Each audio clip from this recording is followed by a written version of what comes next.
Lorsque nous nous arrêtons sur cette lettre aux Hébreux, nous trouvons qu'il nous y est parlé à plusieurs reprises de la cité, par exemple. Vous êtes approchés de la cité du Dieu vivant, la Jérusalem céleste, Hébreux 12, 22. La vie du peuple d'Israël était naturellement concentrée sur la Jérusalem terrestre. Elle était le centre de leur unité. Ils étaient tous unis à cause de cette ville. C'est pourquoi leurs hommes devaient monter à Jérusalem plusieurs fois chaque année. Et lorsqu'ils arrivaient du nord au sud, de l'est et de l'ouest, en une caravane étonnante, ils chantaient les cantiques de Sion. Ces psaumes sur Sion sont des psaumes merveilleux, et ces hommes se glorifiaient. Ils y trouvaient l'expression de leur vie nationale. Elle était le centre de leur gouvernement. Leur vie nationale découlait du gouvernement qui se trouvait à Jérusalem. Oui, Jérusalem était tout pour eux. Ces hommes se glorifiaient non d'eux-mêmes, mais de leur ville, où ils y trouvaient l'expression de leur vie nationale. L'auteur de cette lettre aux Hébreux parle du jour qui approche où cette vie-là aura entièrement disparu, durant toute une dispensation. La Jérusalem d'aujourd'hui est le symbole de la division.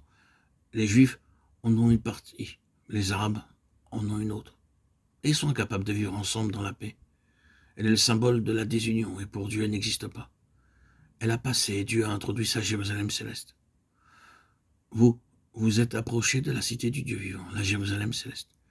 Désormais, il nous a fait asseoir ensemble dans les lieux célestes en Jésus-Christ, Éphésiens 2,6. Toute notre unité, à nous qui sommes le nouvel Israël, est concentrée sur lui, qui est en haut. Il n'y aura de véritable expression de l'unité parmi les enfants de Dieu que lorsqu'ils occuperont une position céleste.